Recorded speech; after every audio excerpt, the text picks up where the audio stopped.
So today I've got in this 30 kilowatt hour Leaf with a couple of tired cells in the battery. It's only showing 9 bars, but there's a couple of cells that let it down badly. Here's a print from LeafSpy from a little while ago, and as you can see there's 2 that are letting it down really badly.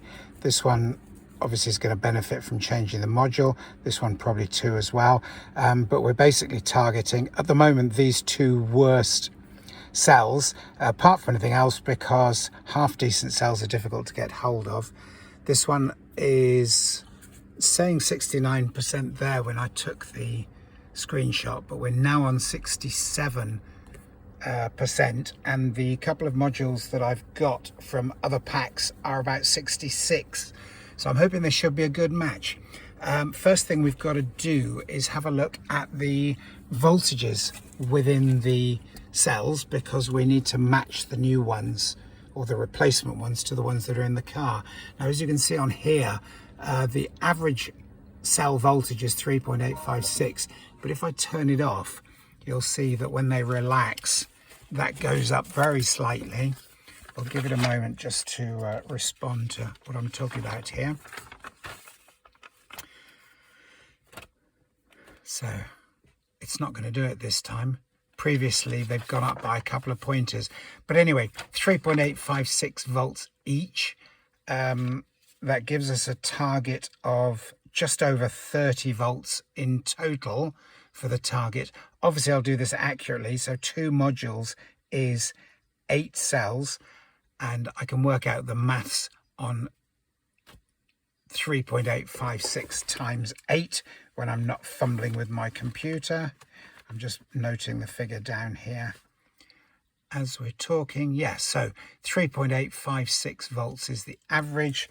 We're going to do 3.856 times 8, and I'll show you the modules and the charger. Just before I leave this screen, you can see here that static 18 millivolts looks very little, but there's a very low HX added to the getting low state of health, and this one, as you've seen from the screenshot that I showed you in the photograph, it does have a couple of cells that are letting it down badly. I'm hoping that once they're changed, the HX will come back up, because clearly it's looking at the HX of the whole pack. Not something I'd usually do, but with these batteries where there's only really a couple that are letting the battery down badly, it's worth, if you have the time, giving it a go. So I'm going to go through the whole process with you to make sure that if you fancy doing it yourself, then I've given you as many tips as I can to try and make it go as smoothly as possible. So I've done the maths, got a note up here that the batteries, when I store them, are at 3.5 volts. The car is at 3.856. There are 8 cells here, which I've already put bus bars on to make them all in series. So I'm looking for a total of 30.84 volts on my voltage generator here. So can just take these up as necessary. That 4's okay, so that's good. 8.4 and 30.84 volts is my target. You can see that we've got 28.19 currently in them, which is the 3.5 volts roughly times 8. What I'm going to do though, I'm going to take up the amps, because I've got this set for a different job that I was doing, and I'm just going to take them up as high as they will go. This one will only do 21 amps. So you can see now it's putting in 600 watts.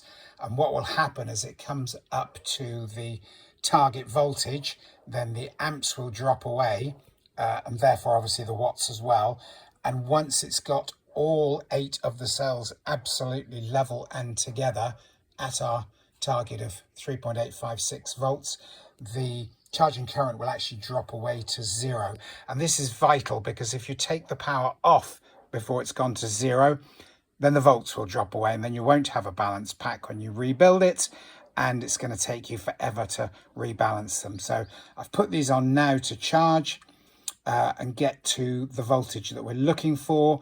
And I'm now going to go and get the battery pack out of the car, which I have got other videos for, but I'm going to take you through the whole process on this in one video, and then you've got it all here for reference if you need it.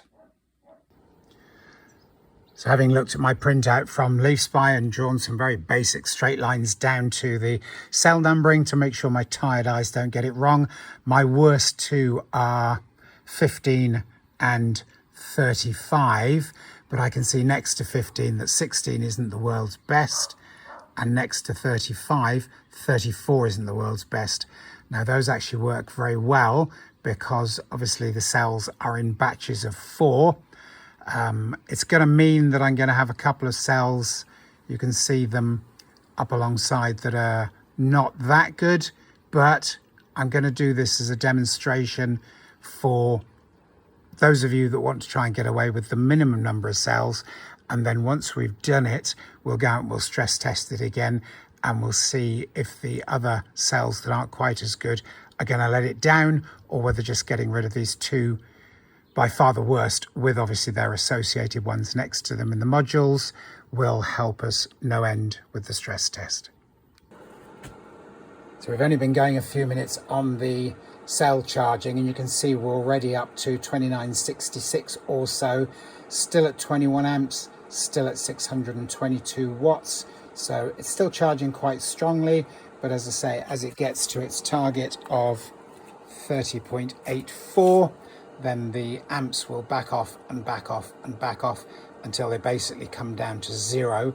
And once they're at 0, we know we've got a nice, strong, steady, level charge in all of the 4 cells, which is exactly the same voltage across each of them. So here you can see that the cells have reached our target voltage for all of them of 30.84.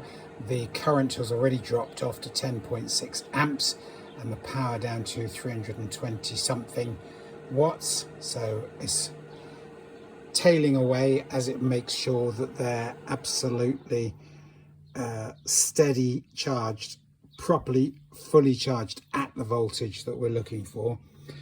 Because as I've shown before, if you take the voltage away too early, then the voltage just drops away in the cells. They need to have a sustained voltage with very few amps for a long period, a bit like with the leaf cell balancing, where they have to have the sustained voltage which can jump up and down on the cell balancing just while it does its tricks. But yeah, they need to be properly at this voltage, not just surface charged at this voltage. And here we go, a few hours later, it's basically full. You can see here how it's just flicking between like 0.04 of an amp and 0 and a few milliwatts and 0. Is basically completely fully charged, so all the cells are at exactly the voltage that we're looking for, ready for when we put them in the battery. So first things first, as always, take off the negative terminal from the 12-volt battery.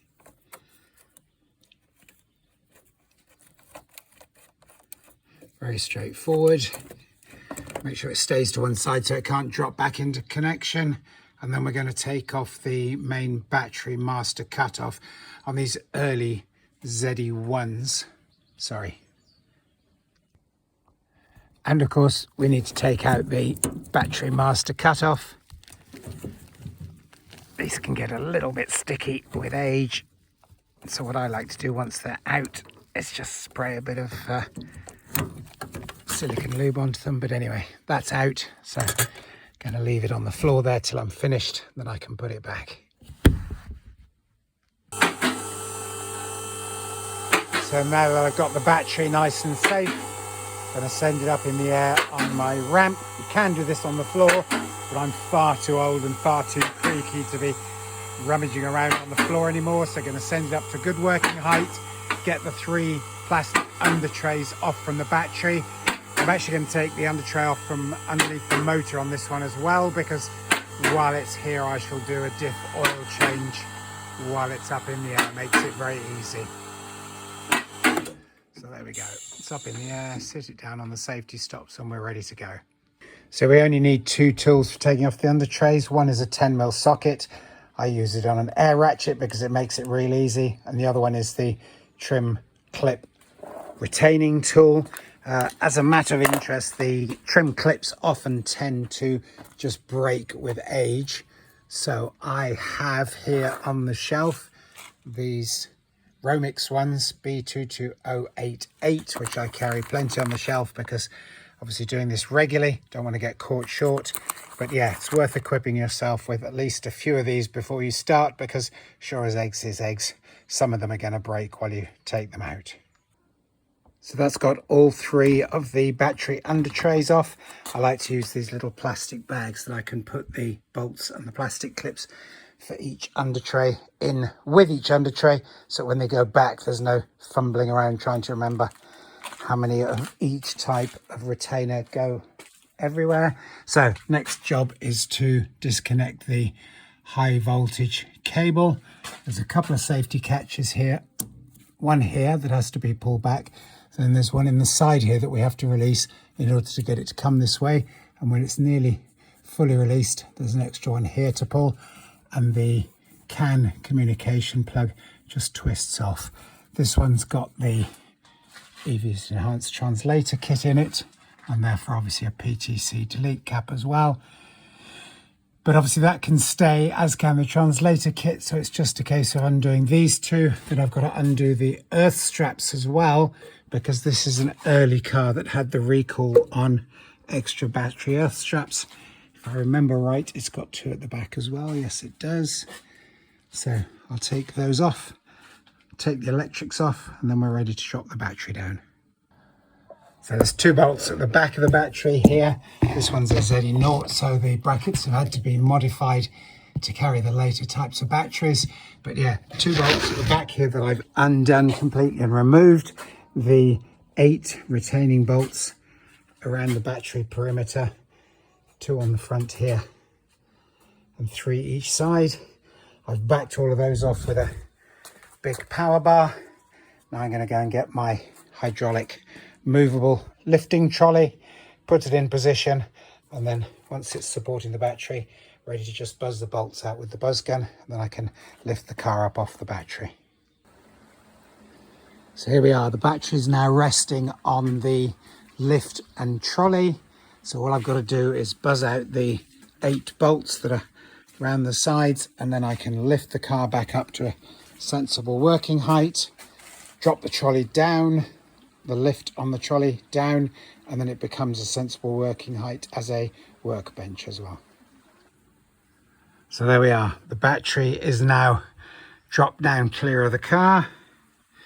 It's going to lower my lift. There it goes. Just got to make sure the power cable doesn't get trapped.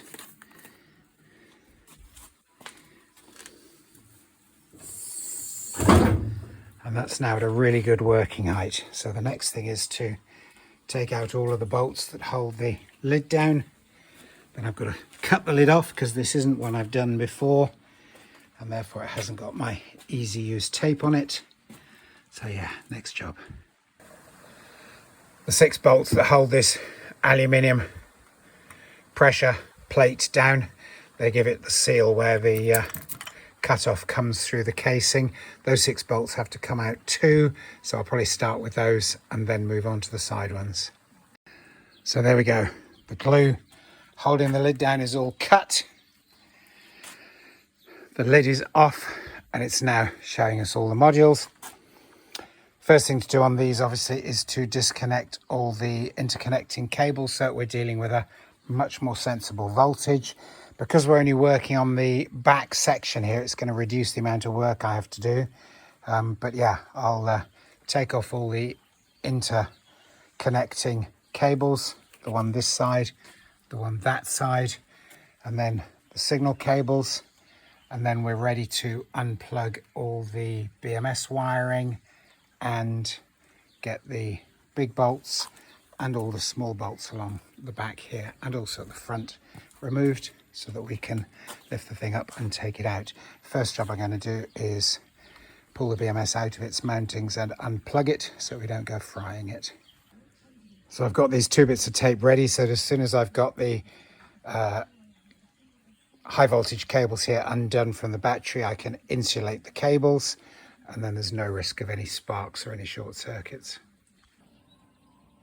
So these 2 heater pads come off really easily. There's just 4 nuts holding them on, and obviously I've already undone the electrics, so once that's undone, then they just lift away. They're very straightforward. You can see there's more underneath the middle bank here and underneath the front bank here. They're interesting things because they only chime in until they don't chime in until the battery is ridiculously cold. I mean, like minus 20 centigrade or something like that. But anyway, I'm taking them off, going to put them to one side, and obviously put them back later on as I rebuild it. So from this printout from LeafSpy that I had made earlier, I know that I want to be changing in effect 15 and 16, which is inside here. So I've put a star on that one, and 34, 35, which is inside here. So I've put a star on that one. I'm not going to worry about splitting the units up into their individual cells. I'm just going to change the 2 modules, and we will see how much of a positive result that gives us once we're driving it again. I like to measure the compressed length of the battery. So we've got 84.4 centimeters. This gives me a target to work back towards when I'm rebuilding the other one, so that I know how tightly I'm going to do these up. There is actually a little bit of leeway on the bolt holes here, but not a great deal across the back. So it's a useful target to aim for. The other thing that I like to do is where these brackets bolt on, I mark the top bracket, because quite clearly while I'm bolting this top bracket back on, the bolts that hold these on don't go on until after I've got these lined up. So it just makes it a bit easier when it's going back together. So there we are with the rear bank lifted clear of the battery pack. I can now just motor the trailer forward so that it's out of the way. And then when I lower this down for taking the brackets off, I can rest it on a bar that's across between the legs of the engine crane here. I usually use a couple of planks of wood just to sit it on. And then before I dismantle it, I'm going to turn it on end onto this end, because this is the end that we undo the retaining bolts from, and then it allows the weight of the cells to hold the thing together. If you undo it horizontally, what can happen is that it can all pop off and sometimes fall off, whatever you're working with the battery on, and obviously dropping cells on the floor is not a good idea. So you can see here how I've marked with red paint the bolt holes, bolt holes that are in these brackets that I need to leave clear when I refit these brackets. And then of course, once these go on, I've pre-identified their locations and where the nuts will then finally go to finish building the front end here. So here we go. I've got all the brackets, all the bus bars, everything off the battery assembly. I've got it stood up now on a couple of blocks of wood so that the brackets here, for instance, don't try and make it tip over. I'm now ready to back these off and then release this top plate. So what I do with these is just back them off a little bit at a time in a circle in the usual engineering fashion, so that there's not one carrying all of the weight at any stage. Just back them off each a little bit, round and round and round until they come off, and then it's literally just a case of lifting off the modules until I get to the 2 with the stars on. I'll swap them over for my 2 pre-tested ones that I've got over here, and then carry out the same procedure in reverse. Get them all stacked up, lined up nice and straight, put the top cover back on and torque it down, but I'll show you through that as we go.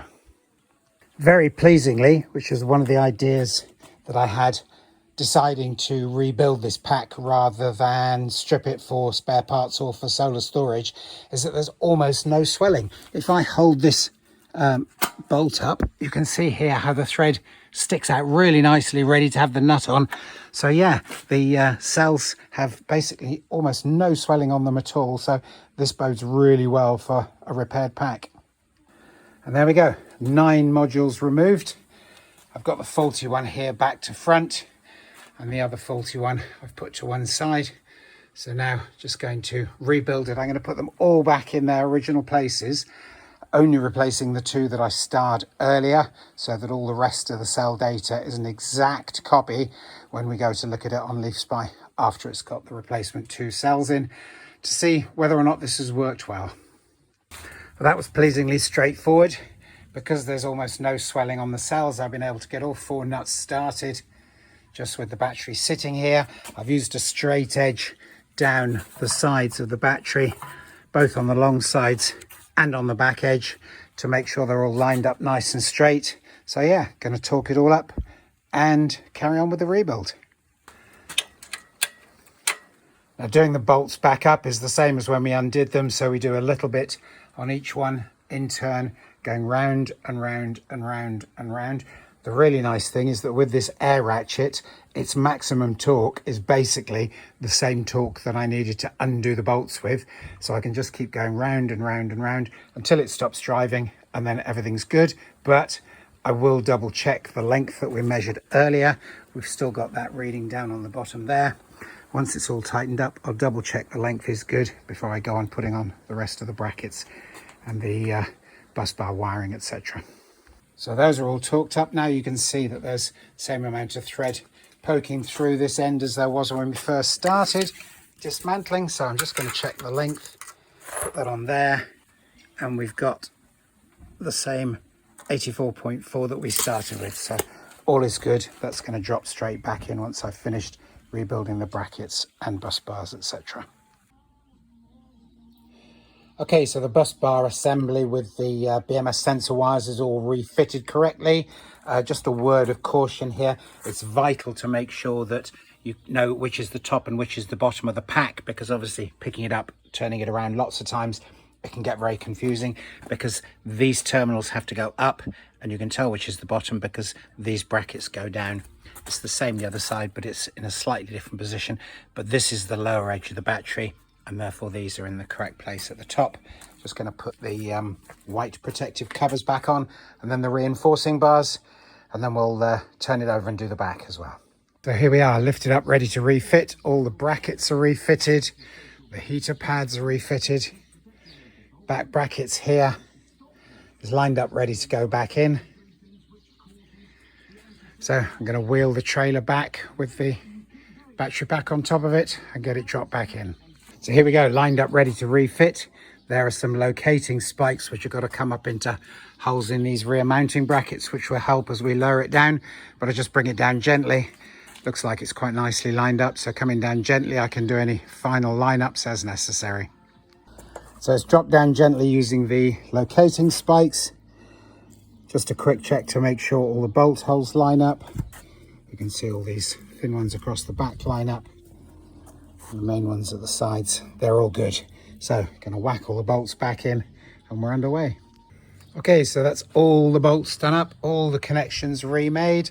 I'm just going to put the main breaker back in, and then with the excellent OBT2 reader kit from EVs Enhanced, I'm going to connect here onto the CAN outlet and get LeafSpy to have a look and confirm that all is well with the battery before we put the lid back on.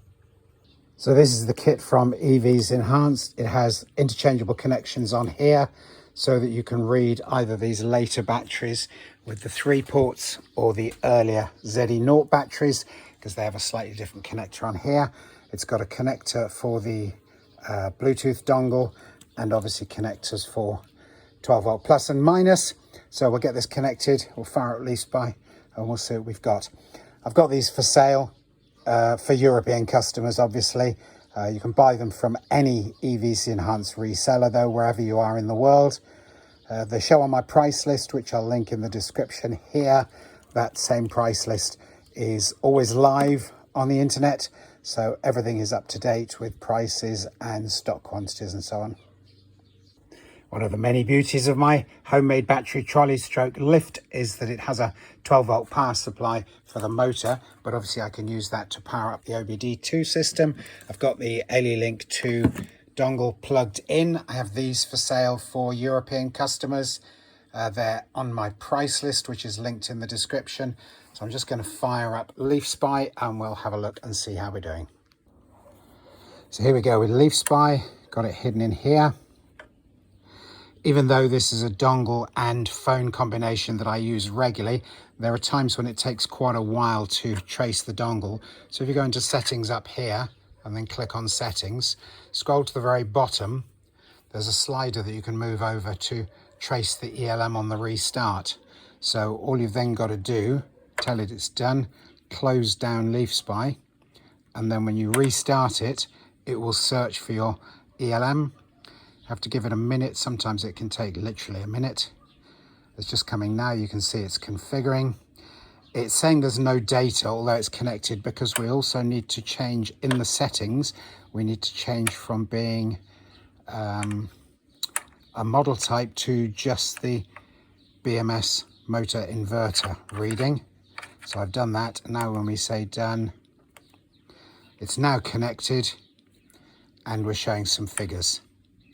So we're showing 57.7% state of charge, which is pretty much what I'd expect. Ambient temperature, obviously, in the battery. And pretty good match on the voltages. That will come out nicely with some leaf cell balancing. The state of health might improve slightly because of the cell change. I'm expecting the HX to change considerably. All of those will get relearnt by the BMS as we use the vehicle. So the next thing is to refit the lid on the battery. I'm going to use the seal that I recommend, which is reusable, rather than this glue which has to be cut all the time. I've got a separate video on my channel that shows that. And then when that's done, we can refit it and take it for a test drive and see how it holds up on the stress test. The first thing to do with cleaning this up for the alternative seal is to remove all the traces of the old gloop. I use one of these window scrapers, so I'm going to do all the way around the casing and all the way around the lid. I'll then give it a lick of paint on the bare bits, and then I can put on the seal that I prefer so that the lid can come off easily if any further work is needed. Okay, so I've cleaned up the mating face all the way around. Going to put a lick of paint on it straight away and then go and do the same to the lid, and then I'll show you the seal. So that's the mating surface on the lid, all cleaned up nicely. So that's going to get a lick of paint and it'll have a few minutes to dry while I'm dealing with the seal on here, because this one's already gone off nicely. So on we go. So this is the tape I used from Worth. This is the part number, so you can order it. The 15/3 shows us that when it's compressed, it's 3 mil thick, but when it opens up, it's 15 mil thick. So it's absolutely ideal for doing these lids. It's windproof and it's waterproof, so absolutely perfect. I can put it on this face all the way around. When I drop the lid on, it compresses as necessary to take up the gaps. And if I need to take the lid off ever again, or if someone else in the future needs to take the lid off, there's none of this messing about with the glue. That's always such a nuisance on these. So the weatherproof tape is on all the way around. This shows you the difference between expanded and not expanded. You can see here how this face is going to expand up to match the other bit. Takes a few hours to expand up. It's a really, really low hysteresis material. So it will expand up either while we're still working or after I've refitted the lid. But either way, it makes a really, really good seal up against the lid. So waterproof, windproof, and reusable. It's ideal. So while the batteries are out, I always have a look and see if there's any signs of visible surface rust, because now is as good a time as any to spray some of this black stone chip protection on it. So yeah, a few bits on this one, but then it's a 2012 ZE Naught, so it's all thoroughly understandable, but it helps keep it protected for the future years. It's only been a few minutes, but you can see already how the seal is beginning to swell up. This is why it's so brilliant, because it just swells up to fill the gap, as long as it's less than 15 millimeters, which of course on these it is. It's usually about 5 or 6 between the base and the lid. So the lid is placed back on. What I like to do is make sure that all of the bolts are in first of all, including the 6 that go over this holder. What I forgot to do was show you that you need to just make absolutely sure that the rubber seal on this is back where it should be. So yeah, try to make sure that all the bolts are in first before I tighten up any, and then it gives a bit of movement leeway on the lid if we need it.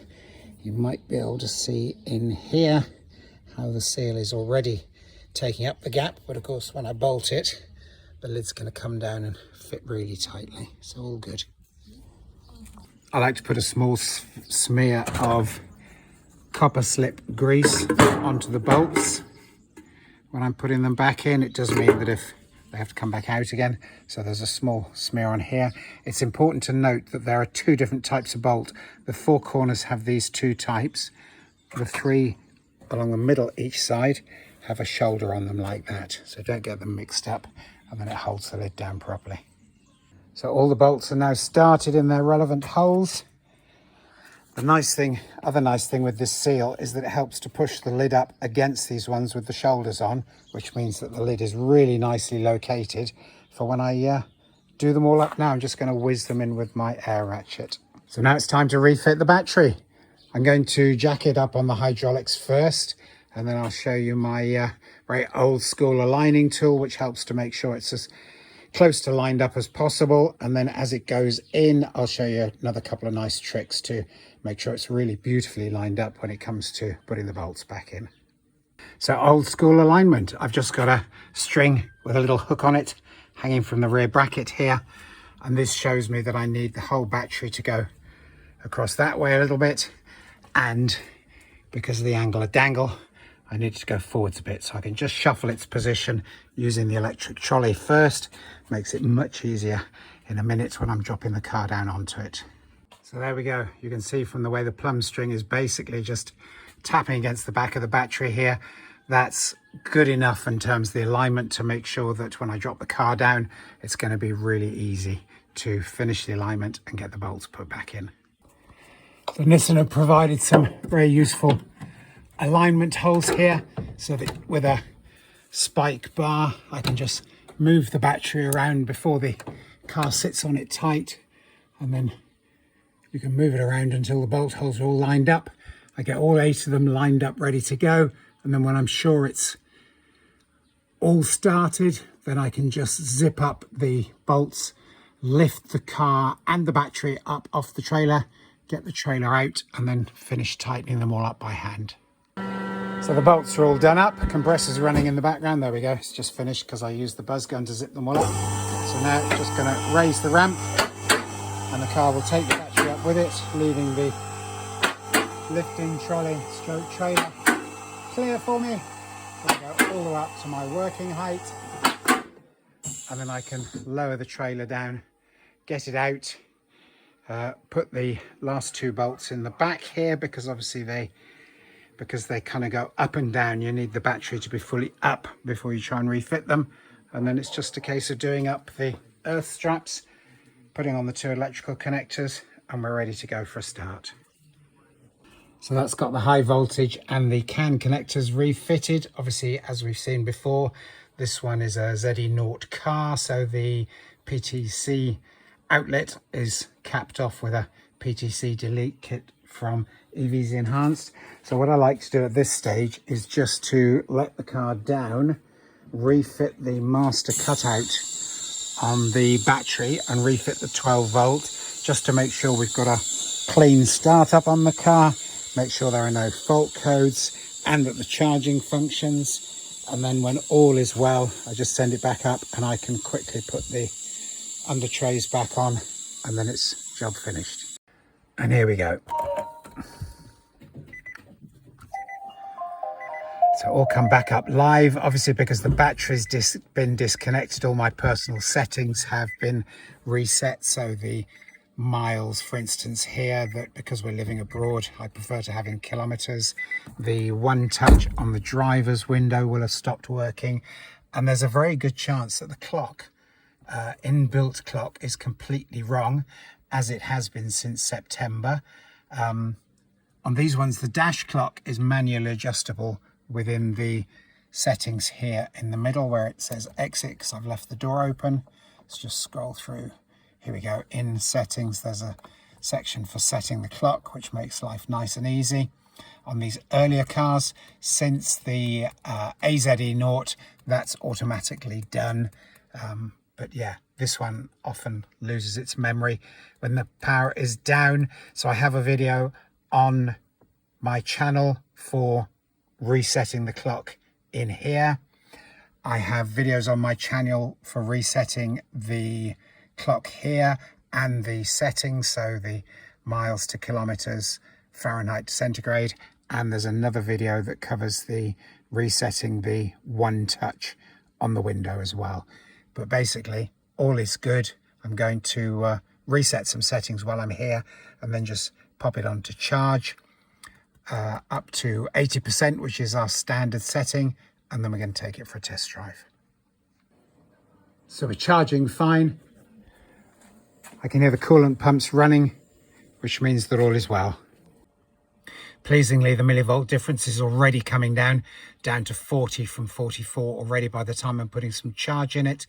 I'm going to charge it up to 80% now, but I'm going to run it tomorrow morning. So I'll set the timer to charge it up to full 100% and do the leaf cell balancing just before I set off tomorrow.